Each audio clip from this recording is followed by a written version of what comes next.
नमस्कार दोस्तों, मैं अरविंद कुमार वैष्णव एक बार फिर से आपके सामने राजस्थान, इंडिया और वर्ल्ड जीके के कुछ महत्वपूर्ण प्रश्नों के साथ उपस्थित हूं। इस वीडियो के अंदर मैं आपको कुल 30 क्वेश्चन करवाऊंगा, 30 क्वेश्चन। तो 30 में से आप कितने सही निकलते हैं आप बताना, ठीक है। तो पहला क्वेश्चन देखिए, मृदा की उत्पत्ति का महत्वपूर्ण सक्रिय कारक कौन सा है? ए जैविक पदार्थ, बी जलवायु, सी वनस्पति या डी जीव जंतु। बताइए इसका उत्तर क्या होगा? इसका सही उत्तर क्या होगा बताइए? इसका सही उत्तर होगा जलवायु। क्या होगा? जलवायु। इसका सही उत्तर क्या होगा? जलवायु होगा। देखिए, वर्षा में भी जलवायु की मात्रा सर्वाधिक प्रभावित करती है। अगर वर्षा की हम बात करें तो वर्षा, रेनिंग में भी जलवायु का महत्वपूर्ण कारक होता है। मृदा की उत्पत्ति में भी जलवायु का महत्वपूर्ण योगदान होता है, ठीक है। क्वेश्चन नंबर 2, अगले क्वेश्चन की हम बात करें, वह खनिज जो मिट्टी की क्षारीयता का उपचार करने तथा स्वास्थ्य व निर्माण उद्योग क्षेत्र में काम आता है वह अधिकांशतः पाया जाता है। बीकानेर, सीकर, नागौर, झुंझुनू। बताइए, जो खनिज जो मिट्टी की क्षारीयता का उपचार करने और स्वास्थ्य व निर्माण उद्योग क्षेत्र में पाया जाता है, काम में आता है, कहाँ पाया जाता है? बीकानेर, सीकर, नागौर, झुंझुनू। बताइए इसका उत्तर क्या होगा? इसका सही उत्तर होगा ऑप्शन सी, नागौर। क्या होगा? नागौर। देखिए, मिट्टी में लवणीयता व क्षारीयता की समस्या को दूर करने के लिए हम क्या काम में लेते हैं? जिप्सम। क्या लेते हैं? जिप्सम। तो जिप्सम कहाँ पाया जाता है? नागौर। कहाँ पाया जाता है? नागौर, ठीक है। ओके, अगले क्वेश्चन की हम बात करें, question number 3, remote sensing application centre की स्थापना कहाँ की गई है? जोधपुर, उदयपुर, अजमेर, जयपुर। बताइए इसका उत्तर क्या होगा? रिमोट सेंसिंग एप्लीकेशन सेंटर की स्थापना, तो इसका उत्तर होगा ऑप्शन नंबर ए, जोधपुर में की गई। कहाँ की गई है? जोधपुर में की गई है। कब की गई थी? 1988, 1988 के अंदर, 1988 के अंदर इसकी स्थापना की गई थी, रिमोट सेंसिंग केंद्र की, एप्लीकेशन सेंटर की, ठीक है। क्वेश्चन नंबर 4, परवन परियोजना किस जिले में स्थित है? सरल सा क्वेश्चन है, कोटा, बूंदी, झालावाड़, बारां। बताइए इसका उत्तर क्या होगा? परवन परियोजना महत्वपूर्ण परियोजना है, यह है बारां में, ऑप्शन डी। उत्तर क्या आएगा इसका? बारां। देखिए, झालावाड़, कोटा, बारां जिलों में भी भूमि सिंचाई की जाती है, लेकिन मुख्यतः परवन परियोजना कहाँ आती है? तो बारां। कहाँ है? बारां, बारां, बारां परवन नदी है ना, तो बारां, ठीक है। Question number 5, very very important question है, बहुत सारों ने क्वेश्चन पढ़ा ही नहीं होगा कभी ये। गरदड़ा सिंचाई परियोजना, बूंदी से संबंधित नदियां कौन कौन सी है? सभी जानते हो गरदड़ा सिंचाई परियोजना बूंदी में है, लेकिन इसकी नदियां कौन कौन सी बताइए? ए मांगली, डूंगरी तथा घोड़ा पछाड़ नदियां, बी मांगली, डूंगरी तथा गणेशी नाला नदियां, सी गणेशी नाला तथा पीपलाद नदियां, और डी पीपलाद तथा गुड्डा नदियां। बताइए इसका सही उत्तर होगा ऑप्शन नंबर बी। क्या होगा? बी, मांगली, डूंगरी तथा गणेशी नाला नदियां। मांगली, डूंगरी तथा गणेशी नाला नदियां। ये परियोजना 2010 के अंदर टूट गई थी, है ना, बाढ़ आई थी तो 2010 के अंदर ये परियोजना टूट गई थी। गरदड़ा सिंचाई परियोजना जो कहाँ है? बूंदी के अंदर है, ठीक है। तो इसका सही उत्तर होगा ऑप्शन बी। अगले क्वेश्चन की बात करें, क्वेश्चन नंबर 6, ये प्रश्न भी आपने नहीं पढ़ा होगा शायद। क्वेश्चन नंबर 6, राजस्थान का आमागढ़ किला जो संघर्ष के कारण चर्चा में रहा है किस जिले में स्थित है? कौन सा किला? आमागढ़। अलवर, जयपुर, भरतपुर, उदयपुर। बताइए इसका उत्तर क्या होगा? आमागढ़ किला। इसका सही उत्तर होगा ऑप्शन नंबर बी, जयपुर। कहाँ होगा? जयपुर, पिंक सिटी के अंदर। देखिए, 18वीं शताब्दी के अंदर महाराजा स्वाई जय सिंह, जय सिंह सेकंड है ना, जयपुर बसाया था जिन्होंने, स्वाई जय सिंह सेकंड द्वितीय ने इसकी स्थापना की थी, इस किले को बनाया था आमागढ़ दुर्ग। किस किले को? आमागढ़ किले को। तो कहाँ? ये जयपुर के अंदर, ठीक है। क्वेश्चन नंबर 7, वह शिलालेख जिससे ज्ञात होता है कि विग्रहराज चतुर्थ ने दिल्ली को अपने अधीन किया था, कौन सा है? विग्रहराज चतुर्थ है ना, जिन्होंने दिल्ली को अपने अधीन किया था, किस शिलालेख से हमें जानकारी मिलती है? बडली शिलालेख, बिजोलिया शिलालेख, नंद शिलालेख या फिर थानवाला शिलालेख। बताइए इसका उत्तर क्या होगा? सरल सा प्रश्न आ जाएगा आपको। इसका सही उत्तर होगा ऑप्शन नंबर बी, बिजोलिया शिलालेख। क्या होगा? बिजोलिया शिलालेख। इस शिलालेख में से लिखा गया है विग्रहराज चतुर्थ ने दिल्ली का, क्या नाम लिखा रहेगा दिल्ली के लिए? दिल्ली का, दिल्ली का, दिल्ली का मतलब दिल्ली, तो दिल्ली तक अपना शासन किया था, बिजोलिया शिलालेख, ठीक। कहाँ पड़ता है ये? भीलवाड़ा। कहाँ पड़ता है? बिजोलिया शिलालेख, भीलवाड़ा, ओके, कोई दिक्कत नहीं, सरल सा क्वेश्चन है। Question number 8, very very important question, Raja Man Singh अपने पिता भगवान दास का दत्तक पुत्र था, इसकी जानकारी हमें मिलती है। राजा मान सिंह है ना, स्वाई मान सिंह, तो अपने पिता भगवान दास का दत्तक पुत्र था, इसकी जानकारी में कहाँ मिलती है? ए जमुआ रामगढ़ प्रस्तर लेख 1631 ईस्वी, बी रणकपुर प्रशस्ति 1594 ईस्वी, सी राम सिंह की प्रशस्ति 1594 ईस्वी, और डी राज प्रशस्ति महाकाव्य 1676 ईस्वी। बताइए इसका उत्तर क्या होगा? बहुत सारों ने प्रश्न पढ़े ही नहीं होगा कभी ये प्रश्न का उत्तर होगा option number A, Jamua Ramgarh प्रस्तर लेख 1631 ईस्वी। देखिए, जमुआ रामगढ़ प्रस्तर लेख 1631 के अनुसार राजा मानसिंह द्वारा जमुआ रामगढ़ के दुर्ग तथा कुओं एवं बाग के निर्माण का उल्लेख है। इससे स्पष्ट है कि मानसिंह भगवान दास के दत्तक पुत्र थे, ठीक है। इसके अंदर लिखा गया जमुआ रामगढ़ प्रस्तर लेख 1631 के अंदर, ठीक है, ओके। क्वेश्चन नंबर 9, राजस्थान हरिजन सेवा संघ की स्थापना कब हुई? राजस्थान हरिजन सेवा संघ की स्थापना कब हुई? 1934, 1938, 1940, 1942। बताइए इसका उत्तर क्या होगा? इसका उत्तर होगा ऑप्शन नंबर ए 1934, 1934, 1934। राजस्थान हरिजन सेवा संघ की स्थापना कब हुई? 1934। ठीक है। और इसके बारे में अगर हम और बात करें तो 1934 की स्थापना किसने की? घनश्याम दास बिड़ला। किसने की? घनश्याम दास बिड़ला। किसने की थी ये? घनश्याम दास बिड़ला ना, घनश्याम दास बिड़ला ने की थी राजस्थान हरिजन सेवा संघ की स्थापना 1934 के अंदर। ठीक है। कहाँ की गई थी? अजमेर में की थी। ठीक है। ओके। अगले क्वेश्चन की बात करें, question number 10 very very important है। राजस्थानी भाषा का स्वर्ण युग किस काल को कहा जाता है? राजस्थानी भाषा का स्वर्ण युग किस काल को कहा जाता है? 1450 से 1650 ईस्वी, 1650 से 1850 ईस्वी, 1750 से 1885 ईस्वी, या 1850 से वर्तमान काल तक। बताइए इसका उत्तर क्या होगा? ABCD क्या उत्तर होगा? तो इसका सही उत्तर होगा ऑप्शन नंबर बी। क्या होगा? ऑप्शन नंबर बी 1650 से 1850 ईस्वी तक। 1650 से 1850 ईस्वी तक इसका शासन राजस्थानी भाषा का स्वर्ण काल, स्वर्ण युग कब से माना जाता है? 1650 से 1850 ईस्वी तक। क्वेश्चन नंबर 11 देखिए, राजस्थानी भाषा की पिंगल शैली, कौन शैली? पिंगल शैली प्रचलित रही है। कहाँ प्रचलित रही है? पश्चिमी राजस्थान में, पूर्वी राजस्थान में, दक्षिणी राजस्थान में, दक्षिण पूर्वी राजस्थान में। बताइए इसका उत्तर क्या होगा? पिंगल शैली कहाँ प्रचलित रही है? तो ये ऑप्शन नंबर बी पूर्वी राजस्थान में। कहाँ प्रचलित रही है? पूर्वी राजस्थान से। उसके आविष्कारकर्ता कौन थे? तो बाढ़ जाती थी ना पहले, बाढ़। तो इसके आविष्कारकर्ता कौन थे? बाढ़। कौन थे? बाढ़। ठीक है। और पिंगल का अर्थ ब्रज भाषा से बिल्कुल नहीं, इसका बात आप ध्यान रखना। ठीक है। तो पिंगल कहाँ? पूर्वी राजस्थान में। क्वेश्चन नंबर 12, अकबर ने अपनी 1570 की नागौर यात्रा के समय जोधपुर दुर्ग किसे सुपुर्द किया था? यानी जोधपुर दुर्ग किसे सौंपा था? उदय सिंह जोधपुर, मान सिंह आमेर, राय सिंह बीकानेर, या फिर सुरजन सिंह हाडा रणथंभौर। बताइए इसका उत्तर आ जाएगा आपको। 1570 में नागौर यात्रा में अकबर ने अपना जोधपुर दुर्ग किसे दिया था? तो option number C Rai Singh Bikaner. किसको दिया था? राय सिंह बीकानेर। कब दिया था? 1572। ठीक है। अकबर ने राय सिंह को 1572 में जोधपुर दुर्ग सौंप दिया था। ठीक है। अगले क्वेश्चन की बात करें, क्वेश्चन नंबर 13। क्वेश्चन नंबर 13 देखिए, क्वेश्चन नंबर 13, मुगल सम्राट जहांगीर ने मारवाड़ के किस शासक को दल थम्बन की उपाधि प्रदान की थी? दल थम्बन। मोटा राजा उदय सिंह, महाराणा गज सिंह, महाराणा जसवंत सिंह प्रथम, या महाराणा अजीत सिंह। बताइए इसका उत्तर क्या होगा? इसका उत्तर होगा महाराणा गज सिंह। क्या होगा? महाराणा गज सिंह को जहांगीर ने दल थम्बन की उपाधि दी थी। ऐसा क्या हुआ था? देखिए, जहांगीर के पुत्र था शाहजहां, जिसे हम कहते हैं खुर्रम, ने विद्रोह कर दिया था। तो फिर शाहजहां के कहने पर महाराणा गज सिंह ने अपने 5000 जात थे ना, जात होती थी पहले 5000 जात, तो 4000 सवार, 4000 सवार को उनके विरुद्ध भेजा था। ठीक है। तो इसको दल थम्बन की उपाधि दी थी। अब पूछते हैं कि सर दल थम्बन क्या होता है? दल थम्बन का अर्थ होता है फौज को रोकने वाला। फौज होती है ना, फौज, आर्मी, फौज को रोकने वाला। दल थम्बन का अर्थ होता है फौज को रोकने वाला। जो फौज को रोकता है उसे क्या बोलते हैं? दल थम्बन, फौज को रोकने वाला। ओके। क्वेश्चन नंबर 14 देखिए, अरे क्या हो गया? देखिए क्वेश्चन नंबर 14, वह कौन सा अभिलेख है जो महाराणा कुंभा के लेखन पर प्रकाश डालता है? कौन सा अभिलेख है जो कहता है महाराणा कुंभा लिखते भी थे, है ना, एक ऐसे कवि भी थे या लिखते भी थे? देखिए, कुंभलगढ़ शिलालेख 1407 ईस्वी, कीर्ति स्तंभ प्रशस्ति 1460 ईस्वी, जगन्नाथ राय शिलालेख 1652 ईस्वी, या फिर राज प्रशस्ति 1676 ईस्वी। बताइए इसका उत्तर क्या होगा?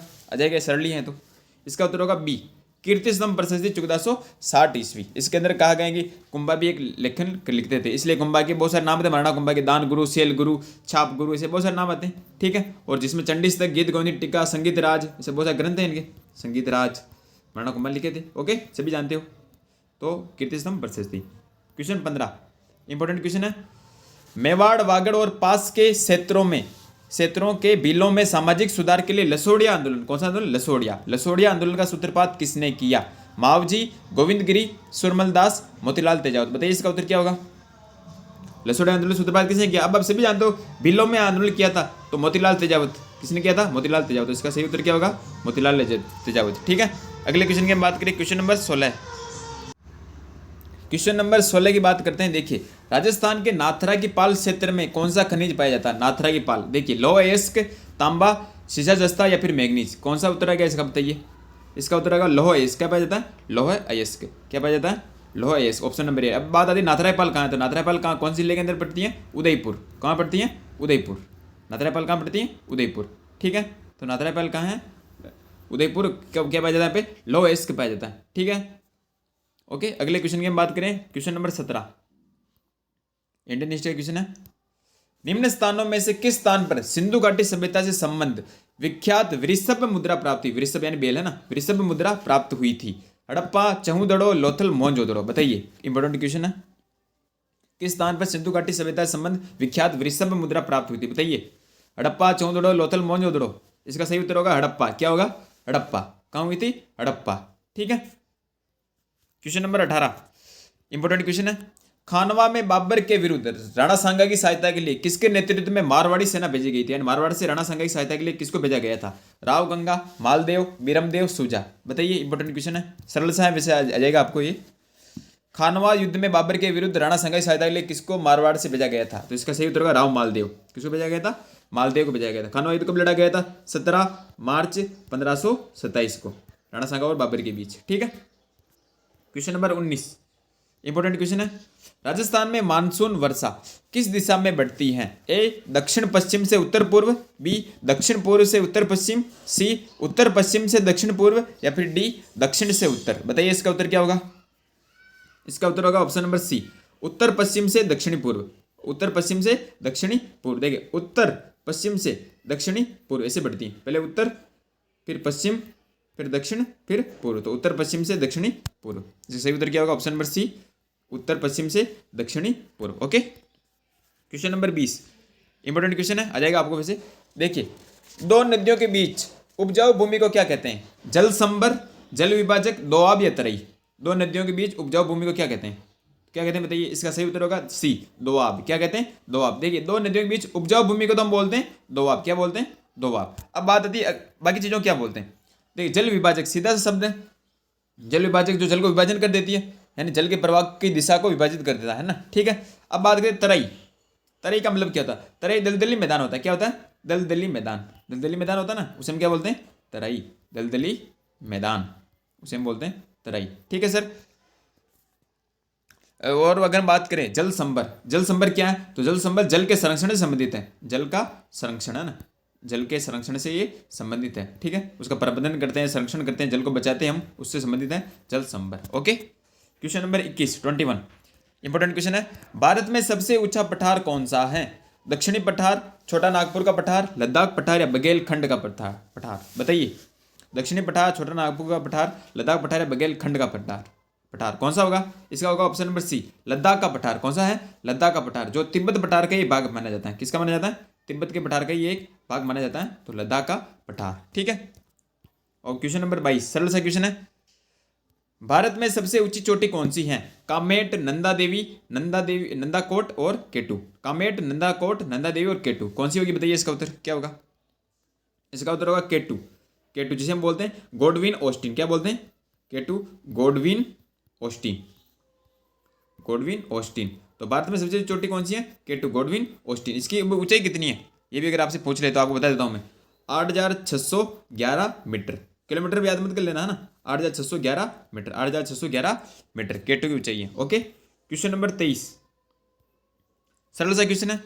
किस हिमालय चोटी को सागर माथा भी कहते हैं? किस हिमालयी चोटी को सागर माथा भी कहते हैं? नंगा पर्वत, धौलागिरी, माउंट एवरेस्ट, कंचनजंगा। बताइए, नंगा पर्वत, धौलागिरी, माउंट एवरेस्ट, कंचनजंगा। इसका उत्तर होगा माउंट एवरेस्ट। किसे कहते हैं? Mount Everest. इसको नेपाल में क्या बोलते हैं? सागर माथा। कहाँ बोलते हैं? नेपाल के अंदर। नेपाल में से क्या बोलते हैं? माउंट एवरेस्ट को सागर माथा। इसकी ऊंचाई कितनी है? सभी जानते हो, 8848 8848 metre, 8848 8848 metre. Okay, question number 24 अब बताइए, क्वेश्चन नंबर 24 वासुदेव कृष्ण की पूजा सर्वप्रथम किसने प्रारंभ की थी? वासुदेव कृष्ण की पूजा सर्वप्रथम किसने प्रारंभ की थी? बताइए, भागवतों ने, वैदिक आर्यों ने, तमिलों ने, या आभीरों ने? बताइए, भगवान वासुदेव कृष्ण की बात करें अपन तो इसका सही उत्तर होगा भागवतों ने। ए, भागवतों ने। किसने की थी? भागवतों ने। देखिए, वासुदेव जो कृष्ण का प्रारंभिक मान माना जाता है, किसके युग में? पाणिनि के युग में प्रचलित था, है ना। किसके युग में था? पाणिनि के युग में। ठीक है, तो उस युग में वासुदेव भगवान कृष्ण जो उपासक करते थे वासुदेव, उसे हम बोलते थे भागवत। क्या बोलते थे? भागवत। ठीक है, वासुदेव या भागवत कहते थे। ठीक है, तो वासुदेव कृष्ण की पूजा सर्वप्रथम किसने प्रारंभ की थी? तो इसका उत्तर भी क्या होगा? भागवतों ने। ठीक है, अगले क्वेश्चन की बात है, क्वेश्चन नंबर 25 इंपॉर्टेंट क्वेश्चन है। नालंदा विश्वविद्यालय के संस्थापक कौन था? नालंदा बिहार में पढ़ता था, है ना। नालंदा विश्वविद्यालय के संस्थापक कौन थे? चंद्रगुप्त, विक्रमादित्य, कुमारगुप्त, धर्मपाल या पुष्यगुप्त? बताइए। इसका सही उत्तर होगा ऑप्शन नंबर बी, कुमारगुप्त। कौन थे? कुमारगुप्त। ठीक है। वेनसांग, हेनसांग था ना चीनी यात्री, हेनसांग। हेनसांग के अनुसार नालंदा विश्वविद्यालय का संस्थापक शक्रादित्य था। कौन था? शक्रादित्य। कौन था? शक्रादित्य था, जिसने बौद्ध धर्म के त्रिरत्नों के प्रति महत्व श्रद्धा के कारण इसकी स्थापना करवाई थी। शक्रादित्य की पहचान हम किसके रूप में करते हैं? कुमारगुप्त के प्रथम के रूप में। किसके रूप में करते हैं? कुमारगुप्त के रूप में, जिसकी प्रसिद्ध उपाधि भी थी। क्या नाम था बताइए? महेंद्रादित्य। क्या नाम था इसका? उपाधि थी इसकी कुमारगुप्त की, महेंद्रादित्य। महेंद्रादित्य। ठीक है, तो इसका सही उत्तर क्या होगा? Option number B, Kumaragupta. Nalanda विश्वविद्यालय संस्थापक कौन था? कुमारगुप्त। ठीक है। क्वेश्चन नंबर 26, भागवत धर्म के प्रवर्तक कौन थे? जनक, कृष्ण, याज्ञवल्क्य या फिर सूरदास? बताइए। भागवत धर्म के प्रवर्तक कौन थे? कृष्ण, भगवान श्री कृष्ण थे। कौन थे? भगवान श्री कृष्ण। क्वेश्चन नंबर 27, राजस्थान में मावट किस फसल के लिए वरदान मानी जाती है? गेहूं, मक्का, चावल या फिर बाजरा? बताइए। मावट होती है सर्दी के अंदर, मावट किसके लिए वरदान मानी जाती है? तो ये मानी जाती है गेहूं फसल के लिए। किसके लिए? गेहूं फसल के लिए। अब प्रश्न आता है गेहूं सर्वाधिक कौन से जिले के अंदर होता है राजस्थान में? तो श्री गंगानगर। कहाँ होता है? श्री गंगानगर, इसलिए इसे अन्न का कटोरा भी बोलते हैं श्री गंगानगर को। ठीक है। क्वेश्चन नंबर 28, इंपॉर्टेंट क्वेश्चन है। राजस्थान में 13 पंथ के प्रवर्तक कौन है? राजस्थान में 13 पंथ के प्रवर्तक कौन हैं? धरणी वराह जी, श्रमणनाथ जी, जिनसेन जी या भीकण जी? ये भीकण आएगा ना, भीकण जी है ना, या फिर भीकण जी? बताइए क्या होगा उत्तर इसका? इसका उत्तर होगा भीकण जी, डी, भीकण जी। राजस्थान में 13 पंथ के प्रवर्तक कौन है? भीकण जी। देखिए, राजस्थान की जैन श्वेतांबर शाखा की स्थानवाकी उपशाखा से 13 पंथ का उद्भव हुआ था। ठीक है, तो इसके संस्थापक कौन थे? भीकण जी। ओके। क्वेश्चन नंबर 29, सरल सा क्वेश्चन है, बहुत बार आया हुआ एग्जाम में।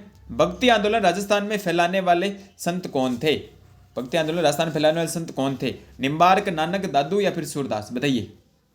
निम्बार्क, नानक, दादू या सूरदास? इसका सही उत्तर होगा संत दादू। क्या होगा? दादू जी, संत दादू जी। इनका जन्म कहाँ हुआ था? तो अहमदाबाद।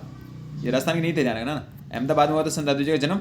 19 वर्ष की आयु में, 19 वर्ष की आयु में राजस्थान में आ गए थे और भक्ति आंदोलन की शुरुआत की थी। किसने? संत दादू ने। ओके। क्वेश्चन नंबर 30, अंतिम क्वेश्चन अपना। दयाल दासरी ख्यात, दयाल दासरी ख्यात किस रियासत के शासकों का वर्णन है? इसके अंदर जोधपुर, बीकानेर, जैसलमेर या फिर जयपुर? बताइए। दयाल दासरी ख्यात में किस रियासत के शासकों का वर्णन है? जोधपुर, बीकानेर, जैसलमेर, जयपुर? जिसका सही उत्तर होगा option number B, Bikaner. Bikaner के शासकों का वर्णन है। ठीक है।